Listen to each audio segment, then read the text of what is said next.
Hey, what's up, guys? This is Benny Ricciardi with rotocurve.com, and I'm here with our DraftKings MLB picks for Monday, April 25th. It's a big 13-game slate tonight, or actually an 11-game slate I think we have tonight. So still a lot of games out there, a lot of good pitching on the mound, but there's also some bad pitching on the mound that we're going to be targeting. For those of you who are wondering, since it's kind of become a game right now, I'm actually rocking my new RotoCurve sweatshirt today. So that's why I left the Argyle on the side, because the sweatshirt's too comfortable and it's too nice for me not to rock it on air. So I figured I'd put it on today. But we got a lot of games to get into today. So let's start right at the top here with Chicago White Sox going up against the Toronto Blue Jays. Marcus Stroman is on the mound for the Blue Jays, and he's been pretty good to start the year.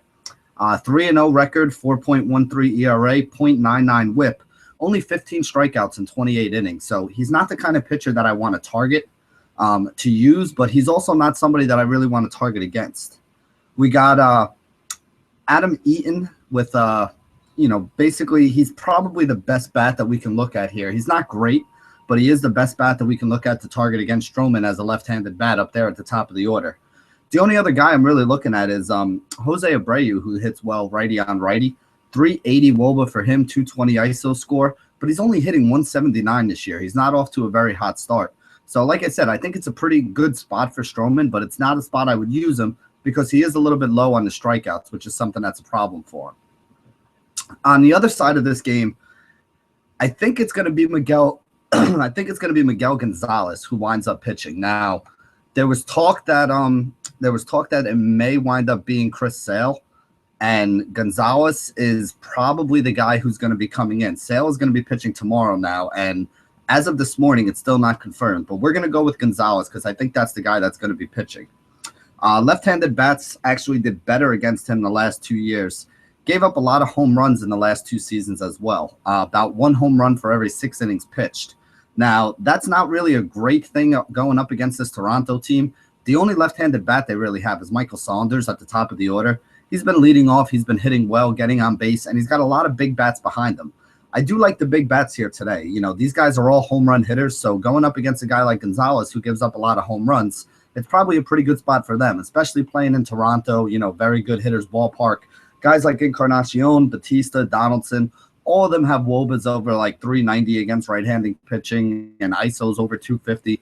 They haven't smashed right-handed pitching this year like they did last year, but I think it's just a matter of time before this offense gets going. So I think you can look at all those big bats if you're interested. Next game we can talk about Baltimore at Tampa Bay. There's been a lot of talk on talk radio, a lot of articles written about, Chris Archer this year and how Chris Archer's not as good as he has been. 19 innings pitched so far this season. He's given up 30 hits, walked 11 batters, given up 16 earned runs. He does have 29 strikeouts in 19 innings, which is nice. But as long as he's given up that many hits and that many runs, you really can't use this guy because the runs that he gives up, the hits, the walks, it counters out any of the strikeout upside that he might have. So you're not getting any big scores out of him early on this season. Right-handed bats already this season have 5 home runs against them in 11 innings pitched. So there's quite a few guys on this Baltimore team that have actually hit well against them in their careers too. The guy who stands out most against right-handed pitching is Chris Davis. You got a 418 WOBA from him, 357 ISO since the beginning of 2015. He's 5 of 14 lifetime against Archer with 2 home runs. Manny Machado, 402 WOBA, 254 ISO, 9 of 22 lifetime with a home run. You got a leadoff batter like Joey Ricard who went 2 for 3 against Archer earlier in the year when Baltimore earlier in the year already knocked around Chris Archer a little bit. So this is the second time they're seeing him. Even a guy like Jonathan Scope, who's somebody I think flies under the radar.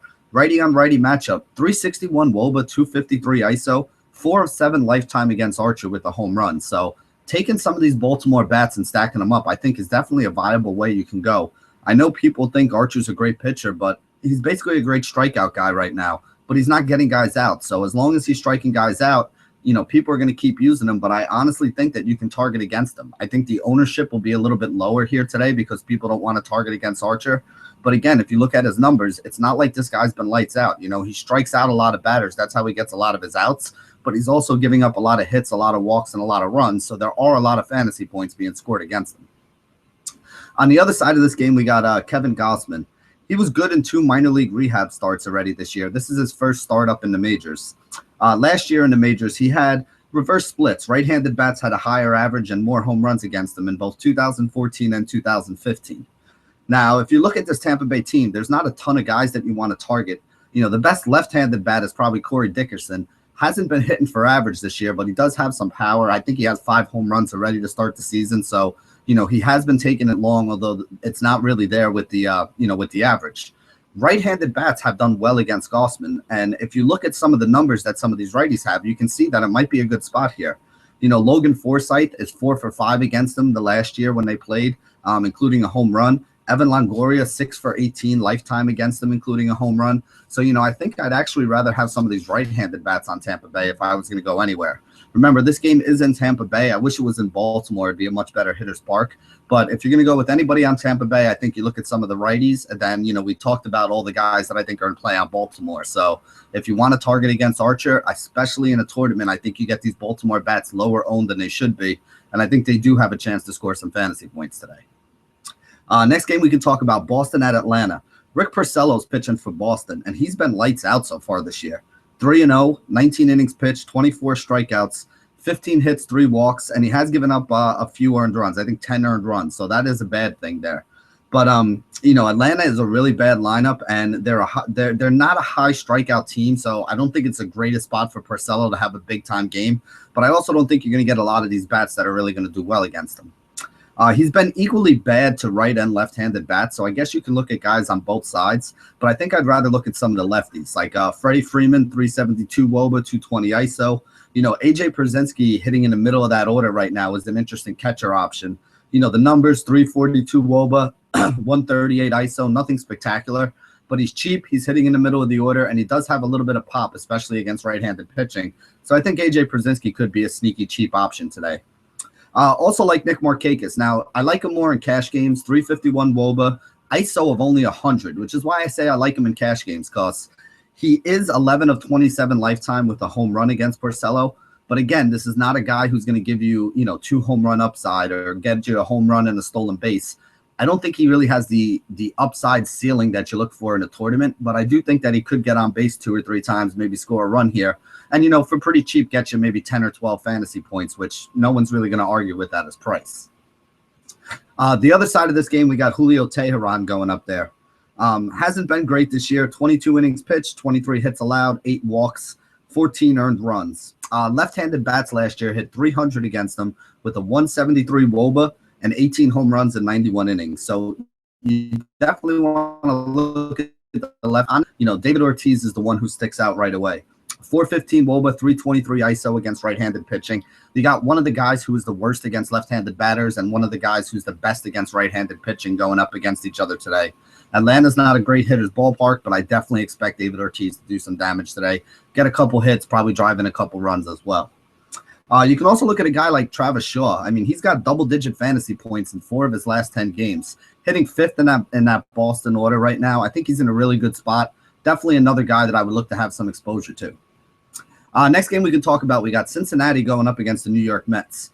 You got Thor on the mound here. Noah Syndergaard pitching for the Mets. 20 innings pitched, 29 strikeouts, 0.90 ERA, 0.95 whip right now to start the season. I mean, there's really not a bad thing you can say about Syndergaard. I guess the case to be made against him today is the fact that Cincinnati doesn't strike out all that much, and they have been hitting the ball a little bit better.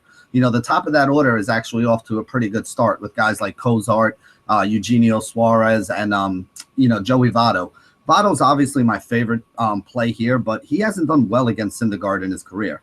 He's got a 409 WOBA, 226 ISO against right-handed pitching, so that's definitely something that we like to see. But career against Noah Syndergaard, he's 0 for 6 with 2 strikeouts. So if you're looking at the best bat on that team being somebody who struggles against this pitcher today, a pitcher who's absolutely on fire to start the season, I mean, I can't tell you it's a bad spot for Syndergaard. I just think he's going to be very highly owned tonight, and I don't know if he has a very good chance of getting you 30 to 40 fantasy points. Although, I mean, he's been doing it lately, so I wouldn't be shocked if I saw that either. I just think that he's pitching incredibly well right now, and if you think that's going to continue, then obviously this is a spot to take him. Wouldn't really be looking at any Cincinnati bats at all here. Now, on the other side of the game, you have Raciel Iglesias, who also has been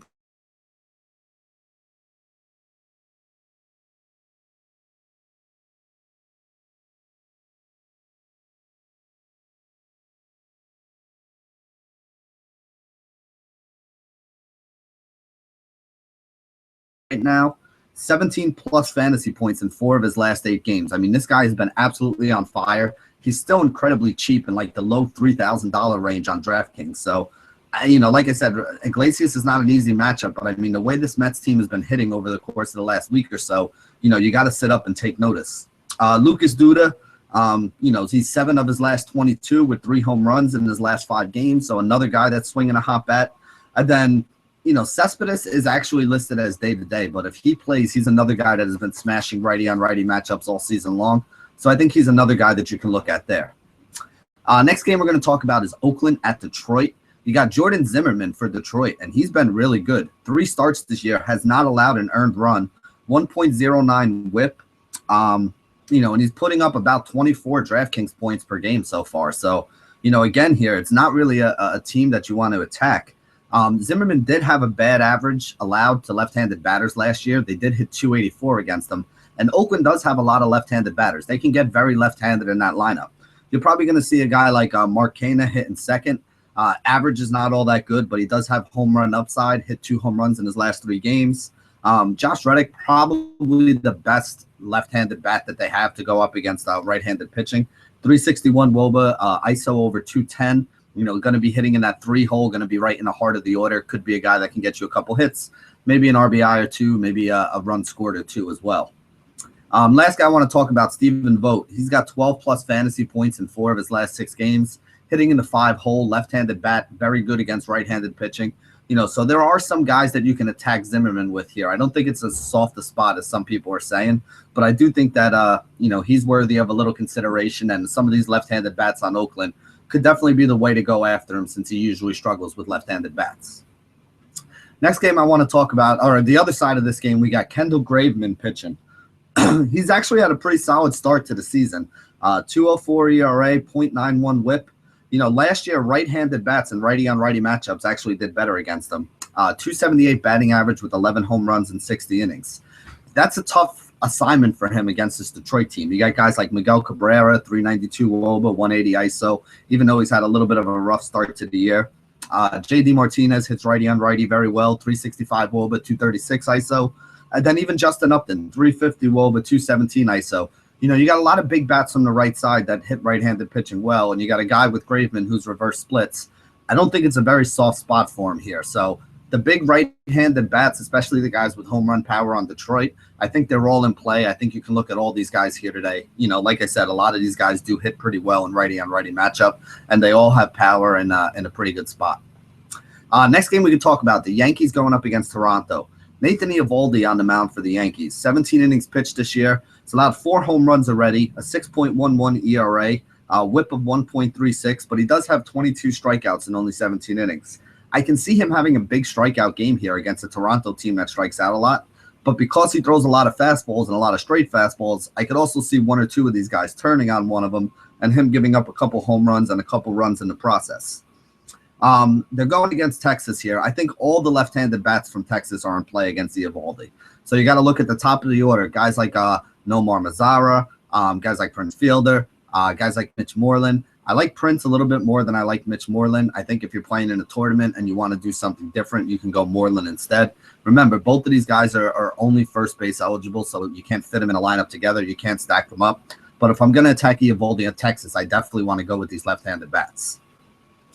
On the other side of this game, Texas was supposed to be throwing Cole Hamels today, but I don't think he's pitching. They said Hamels was scratched. It looks like Cesar Ramos is going to be the guy that they call up to get the start. Now, Ramos is a left-handed pitcher. There's a lot of right-handed bats. Right-handed bats have been the way to go after him in the major leagues, but the Yankees don't have a lot of right-handed bats, and they've actually been pretty bad against left-handed pitching this year. You're looking at the Yankee lineup. I mean, A-Rod's the guy that stands out the most based on the numbers, but he hasn't had a good start to the year. Tex is okay, but he's better in, from the left side when he's facing a right-handed pitcher. You got guys like Aaron Hicks and Starlin Castro, but neither one of them are really big bats, although one of them should be hitting up in the 2-hole today. So whichever one is up there, I think is somebody that at the very least deserves mention and a little bit of a look. Ramos is not a great pitcher, but again, neither is this Yankee lineup against left-handed pitching. So I do think that it's a, kind of a neutral spot here. I wouldn't be looking to roll Ramos out there. I think that's a little risky.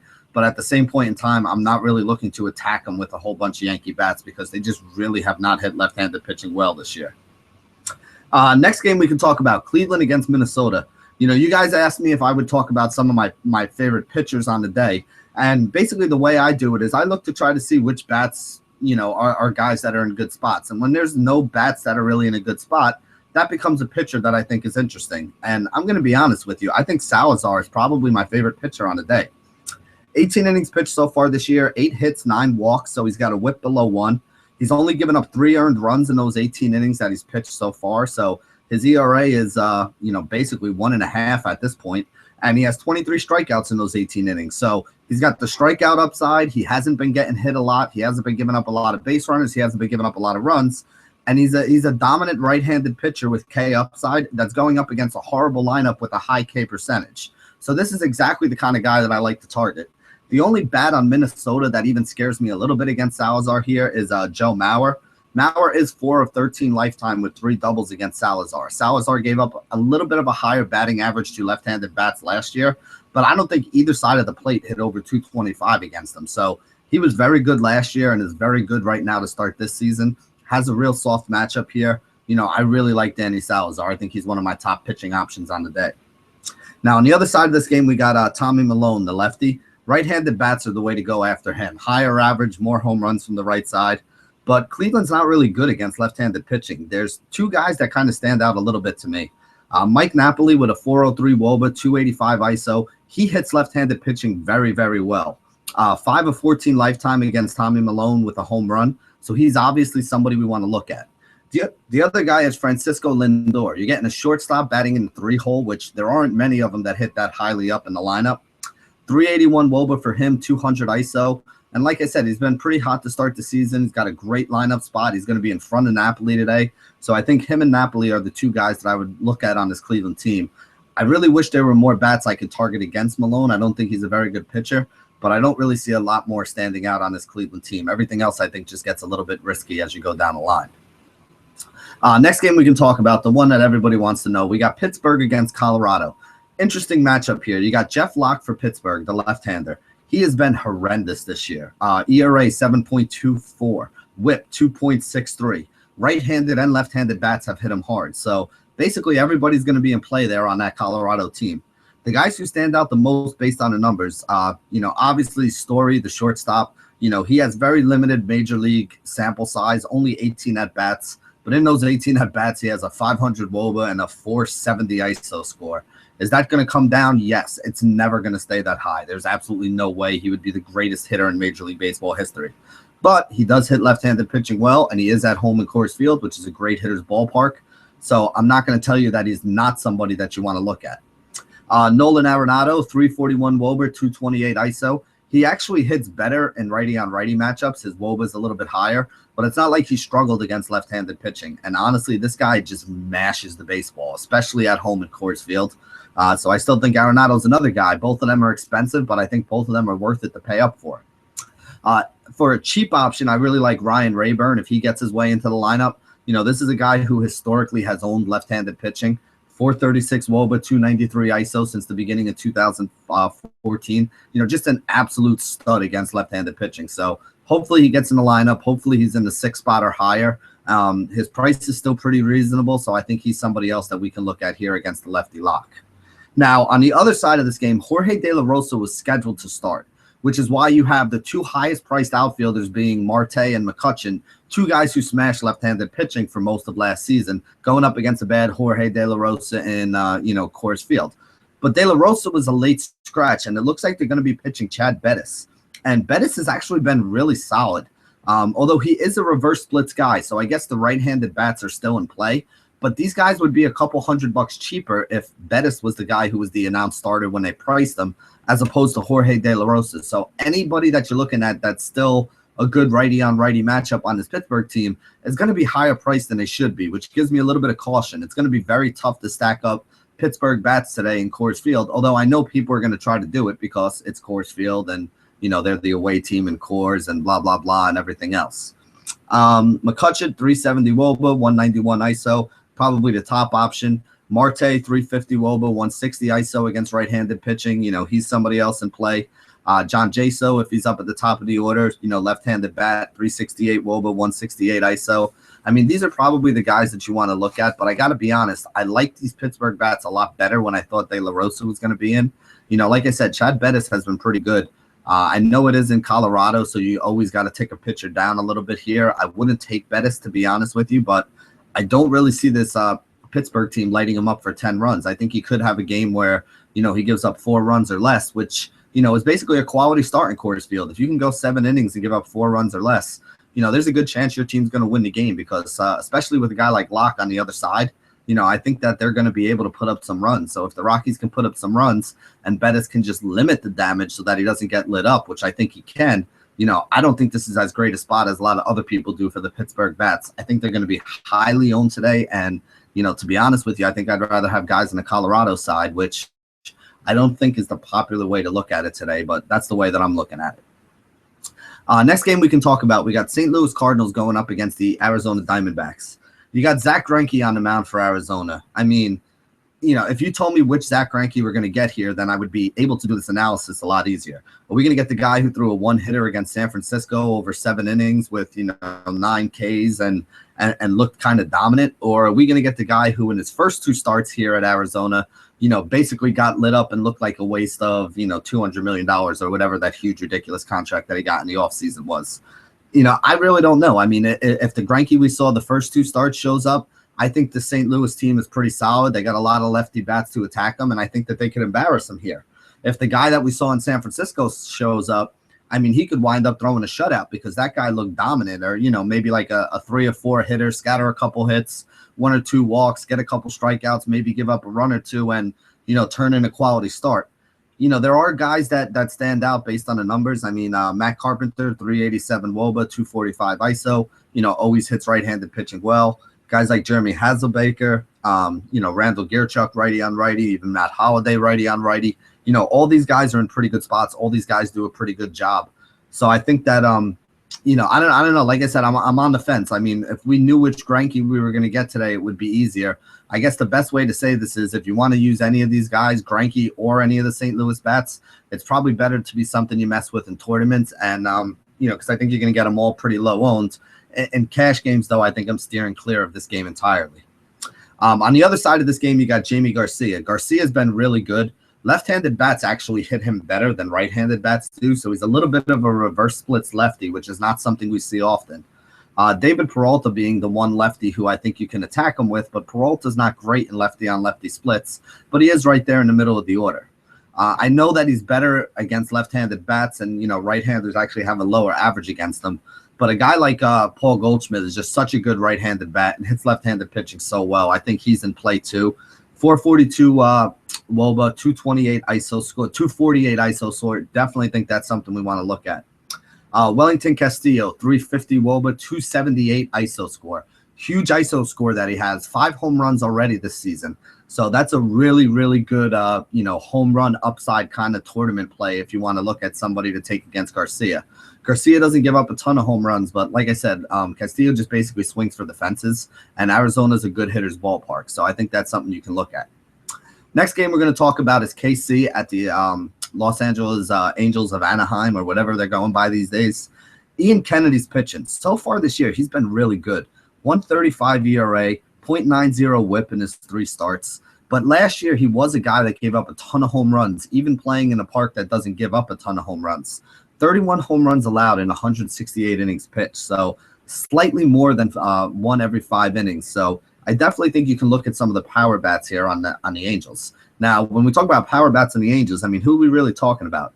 You got Mike Trout, who's the only bat that really stands out, 400 WOBA, over 200 ISO score. Obviously he's somebody that's in play every day.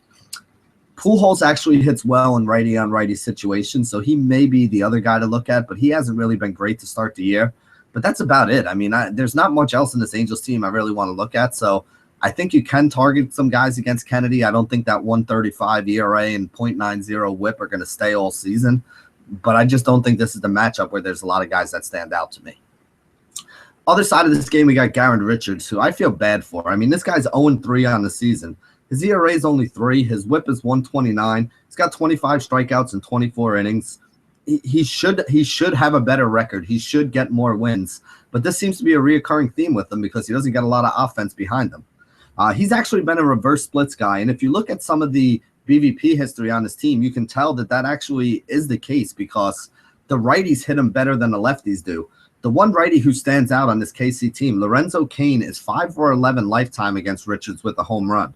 The lefties have kind of struggled against him. So the guys like Hosmer and Morales and Moose Tacos and Gordon that we would usually think of against a right-handed bat, I'm kind of shying away from them here today against Richards. I'm not looking to take a lot of bats in this game, but if I took a flyer on anybody, it's probably going to be Lorenzo Cain because he is the guy that has, backed it up and does profile, like I said, reverse splits for Richards. And not only do we see that he's reverse splits, but we've seen Cain be the guy that's hit him, the right-handed bat. So I do think I would stay more towards the righties than some of the lefties on KC. Houston goes up against Seattle here today. We got Taijuan Walker pitching for Seattle. So far to start this year, he's got a 1.50 ERA, a .94 WHIP, 18 innings pitched, 14 strikeouts. Those are some pretty solid numbers there for him.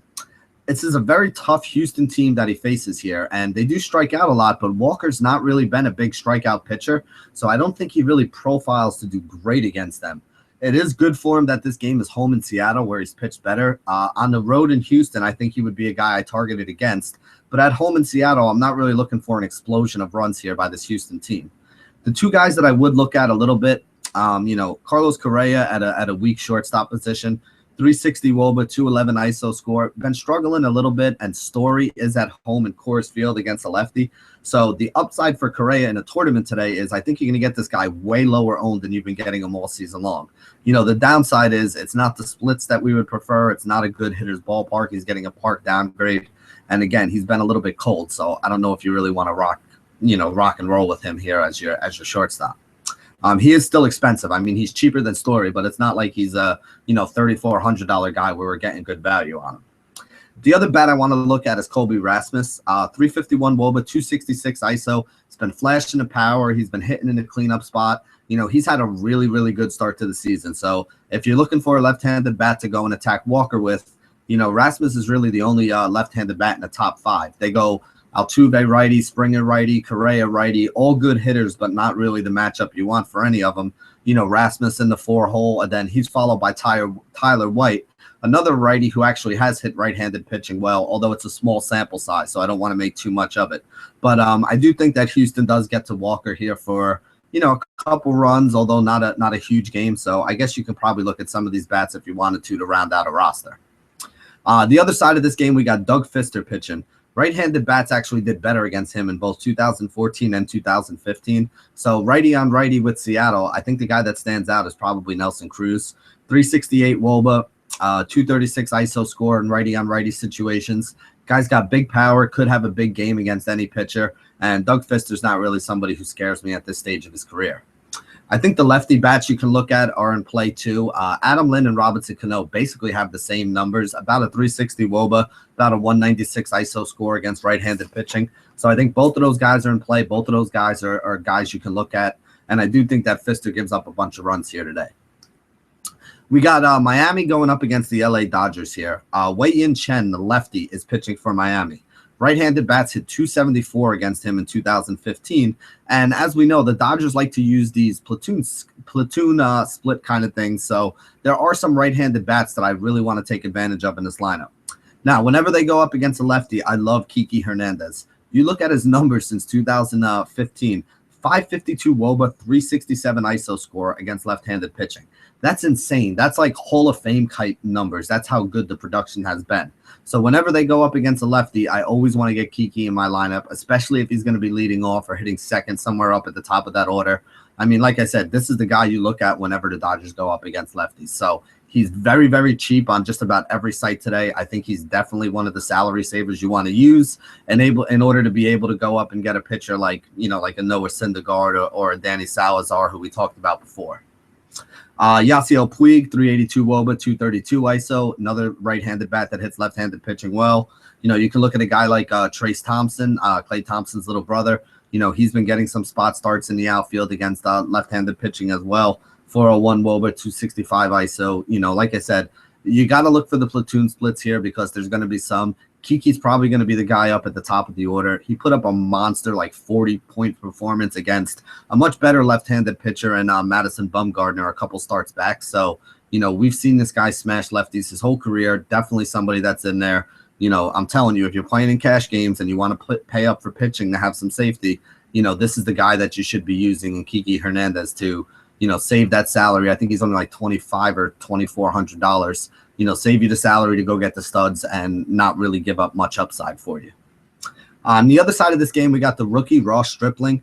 This is a guy who's had his ups and downs. He looked really bad in his last start.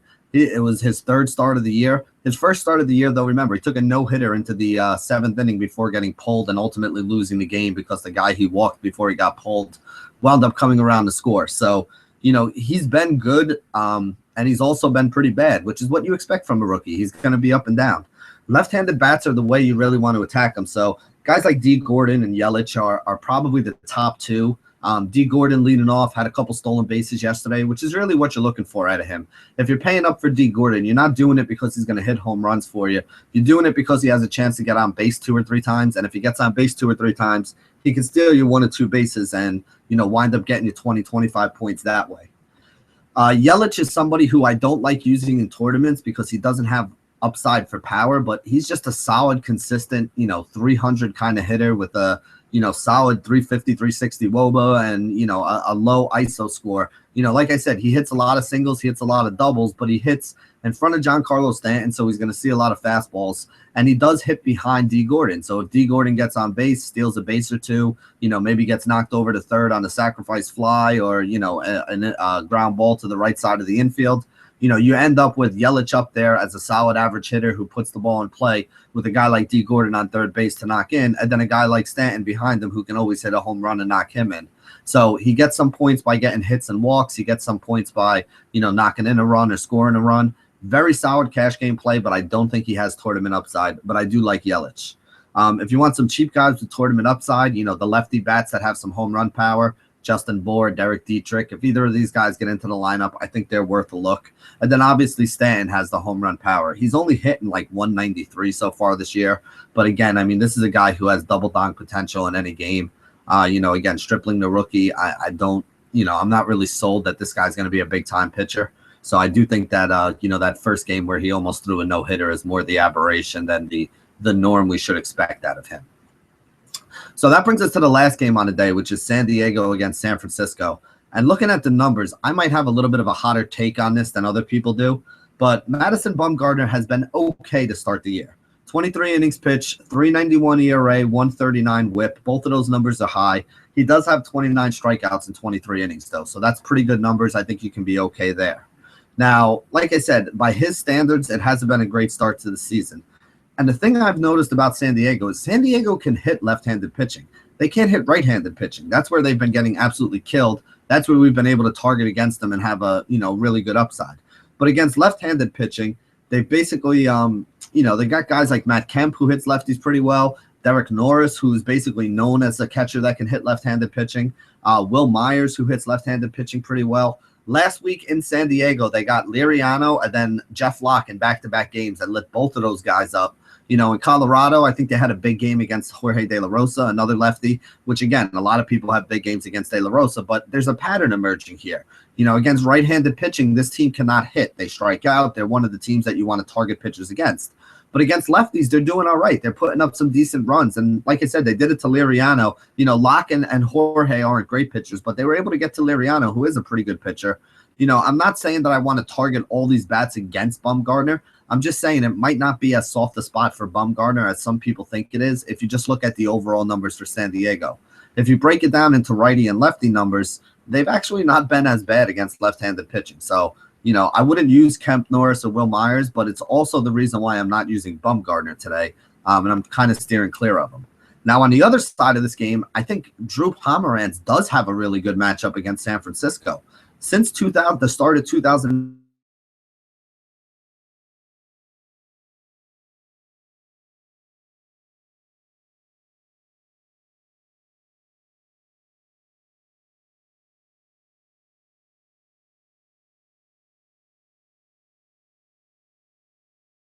has an ERA of 2.04, has a whip of 1.3, 25 strikeouts in those 17 innings. And his price is like dirt cheap. He's like 66 or 6,700 on DraftKings.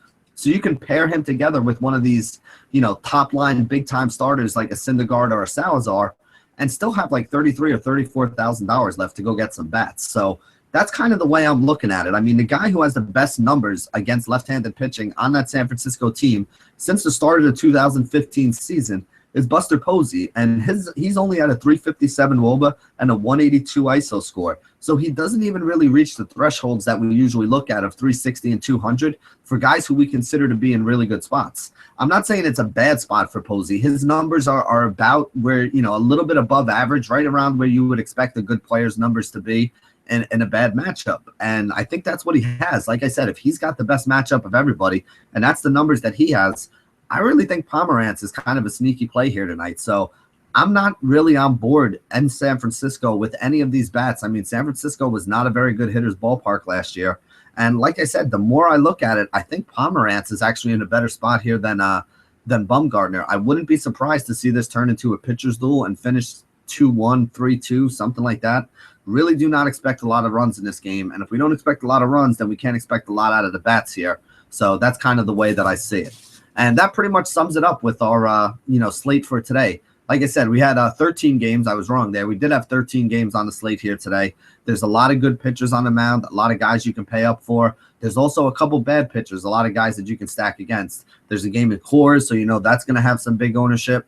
So I think tonight when you're building your roster, you don't want to be too overly concerned with ownership. I think it's going to be spread out pretty well with the 13-game slate here. The one place I think you're going to find high ownership, as always, is going to be, either Colorado or Pittsburgh bats in that Coors game. But again, I think there are some other spots and some other places where you can go and get some nice production. So this is Benny Ricciardi from rotocurve.com. Thank you very much for joining us here on Benny's Bats. And as always, stay classy, DFS.